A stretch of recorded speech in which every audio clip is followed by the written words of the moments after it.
Right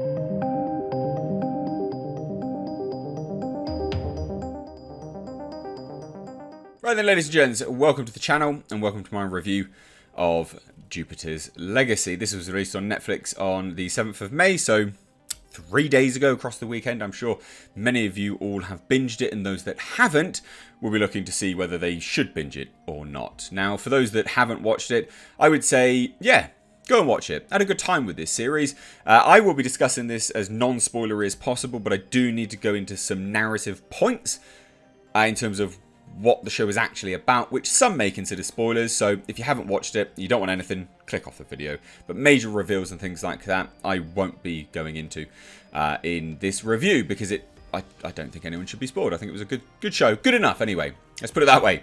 I think that's maybe the title of this review. Good enough for now. And I eagerly anticipate to see where it goes. But that's what we're going to be discussing today. If you're new here, please do hit subscribe. If you're a returning subscriber, check you're subscribed, because YouTube is doing something really messed up with channels at the moment and subscriptions, and it's hiding a lot of them. Check that your bell notifications are turned on. If you don't get notified of any video, follow me over on Twitter at MrHReviews, because I do share videos over there, and you can actually get notifications over on Twitter instead. That being said, after that nonsense spiel, I'm really sorry about that. I have to say it though. Let's dive into it, shall we? So Jupiter's Legacy is basically one of the first things that they've released with Netflix. So Mark Millar, Netflix teamed up, signed a massive deal. Millarworld have access to his sort of back catalogue of works and can basically just make whatever they want. Yeah, it's basically the first one of them. It's an interesting show, somewhat muddled, misfocused, I think is probably the best way to describe it. There are very key plot points that sort of intertwine with one another, and because some of them intertwine and some of them are polar opposite, you end up actually a bit misfocused with the show, and it feels like it should be in one direction, whilst in certain episodes it just goes off into another direction, which is a bit of a shame. And that's what we're going to be discussing in terms of those narrative points today. But it's an interesting show. It follows a Justice League-esque type group. Here we are. Here he is. This is the Utopian in the middle there, played by Josh Duhamel. Good actor. Good actor. They age him up really, really well in this, actually. His wife is Lady Liberty, played by Leslie Bibb. Age her up really well in this as well, actually. All the makeup, the prosthetics, everything works very, very nicely. It's all of that stuff works very, very well. So let's talk narrative, then I'll talk the good, the bad, what I liked and disliked. Some of the prosthetics don't work, which I will get on to in a moment. But basically, we follow this superhero team who got their powers in the 1930s. Okay? They got their powers in the 1930s, and they live by this code which the Utopian set for them, this Superman archetype character. And he is the Superman archetype of this Justice League-esque group. And because this code was set in the 1930s with a very different era, a very different mindset, very different, I guess, belief system, a different society, of course, as well, they're struggling to apply this code in modern day. And these superheroes have grown up, they've got kids, and their kids have become disenfranchised with the group as well as the code. And it follows that, but then it also follows a sort of a twist and turn with a supervillain, and then it also reveals their origin. So you got these very conflicting focuses, whereas that's why this show ends up feeling a little bit muddled. And I still enjoyed this show. I had a great time with it, but it does feel muddled. So let's break it down properly, okay? We open with the show with the Utopian and essentially his son, Paragon, and we're introduced to, I guess, a sort of a conflict between the two of them. The Paragon will become the Utopian someday, and he's letting his father down. But the Utopian, his father, puts up quite, you know, the glass ceiling is very, very high for the Paragon to smash through. And it introduces this conflict, which is then later built upon when the Utopian and obviously the rest of the group struggle with this code situation. But that's how we open. We open with that, this conflict between the two of them. Now that's good. I like that. But it also makes the Utopian out to be a bit of a dick. And I'm not overly sure whether we're supposed to think that he's a bit of a dick or not. I've never read the comics. But he does come across a bit of a dick. Because later in the series, there's a big supervillain called Black Star. Good act, like supervillain. I thought it was quite cool, actually. Similar, I guess you could say, to Thanos or Darkseid. He has an antimatter heart which powers an exosuit and all of this. And it was quite cool. I thought it was quite cool. Liked it. And the actor who played him was pretty damn good as well. I'm just looking for it now. Tyler Mane. And the prosthetics looked pretty decent as well, actually. Like, it was very comic book-esque, but it looked alright. So this Black Star shows up, and Paragon kills him. And that's well against the code. It's bang up against the code. Can't have that. Not good. And he gets grounded. This then begins to introduce the conflict further with kids being disenfranchised from the Utopian and their old set of ways. And it's sort of chronicling the breakdown of the group itself, right? And what they stand for. But then it goes off into a weird sideline, which I actually quite liked, but I was getting tiresome of it, of how they got their powers. And I'm like, okay, all right, interesting. So we've got kids being disenfranchised, fine. How 1930s people got superpowers? Okay. They could have got to the point of that a lot quicker. That could have been one episode in and unto itself. It could have been the prologue, but they didn't do that. And so because you've got this narrative of, you know, younger superheroes becoming disenfranchised and then how they got their powers, starting to feel a little bit muddled there. Just a little bit muddled. Then we introduce Chloe Sampson, the Utopian's daughter, and how she basically hates the Utopian, hates her father, is like drug-addled, a model. Just a very typical model, actually, just shooting white stuff up her nose. Just basically, you know, a layabout, low life. And we introduce her, and then we introduce more conflict, interpersonal, family, and things like this.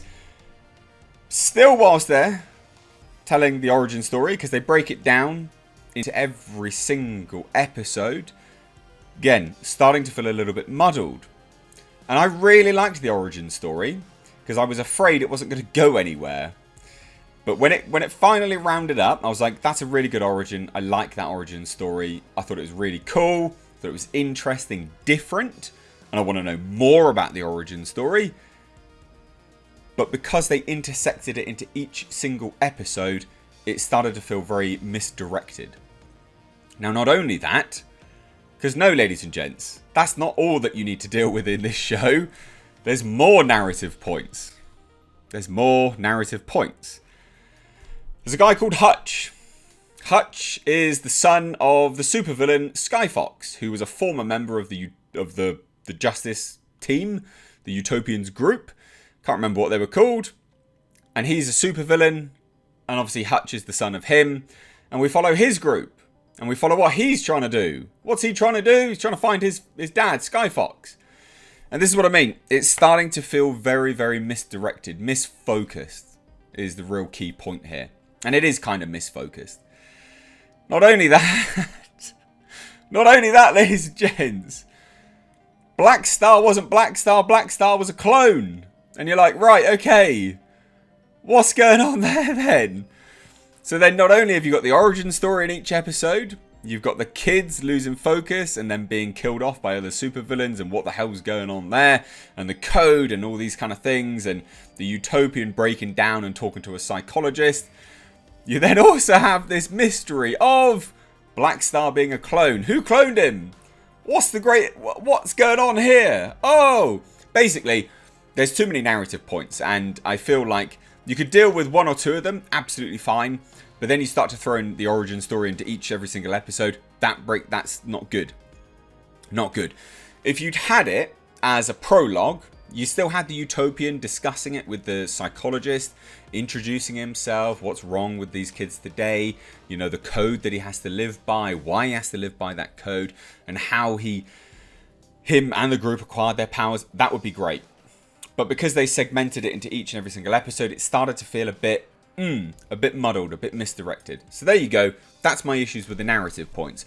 Overall, each actual narrative point is quite interesting, and I actually quite like it. And when it rounded itself out, I was like, yep, fine, whatever, misdirected, but I now want to see what happens next. So that's great.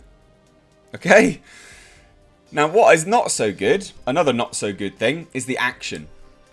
For a superhero show, the action really is quite laughable. It's weirdly directed, weird effects. Some of it is actually laugh out loud funny. And I don't think it's supposed to be, so I think it's bad. I could be wrong, but I don't think some of this is played up for jokes. Some of it is definitely supposed to be serious, and as a result of that, because it's laugh out loud funny, it's bad. That's not good. Some of the costuming is great. Obviously, the Utopian is played by Josh Duhamel, who's a young chap. All of them are quite young. Well, all of them are young, actually. And they aged them up really, really well. Great makeup, like all around the eyes, crow's feet. I can believe that they're old. But the thing is, because they're played by young people, they move quickly.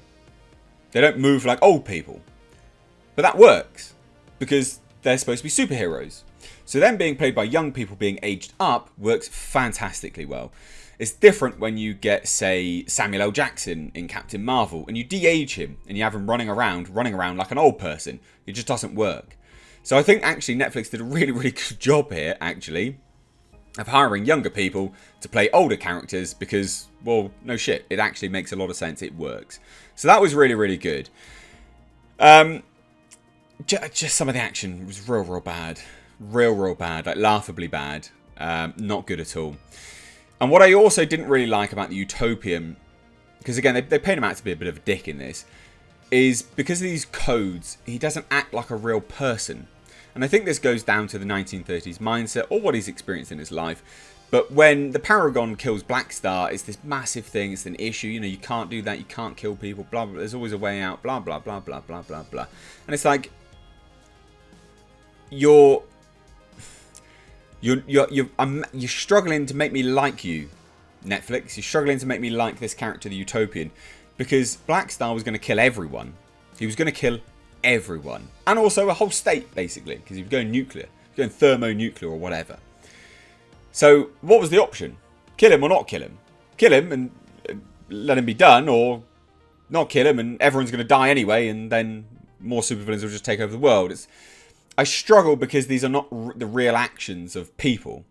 And because they labour the point on it quite a lot, actually, throughout this show, it starts to make me really dislike that part of the narrative. So that was a negative one. A lot of it's positive, though, in fairness. The music's pretty good. The cinematography's really good. There's somewhat like shaky cam stuff in this, but I don't hate it. It works pretty damn well, to be fair. Some of the framing's great. The score is great. The effects are great outside of the action. The effects are actually really good, which makes the action all the worse, because you're looking at the effects and you're like, oh, those are pretty decent effects. Why the fuck does the action look so bad? So anyway, there you go. That's my review. Go out and watch it. I had a good time with it. It's 8 episodes, standard Netflix season. And hopefully we will be getting season 2. I had a good time with this, and I think you guys will too. But again, give it a little bit. I think it will take you 2 to 3 episodes to actually get into it properly. And just do note that weird narrative change. The misguided narrativeness.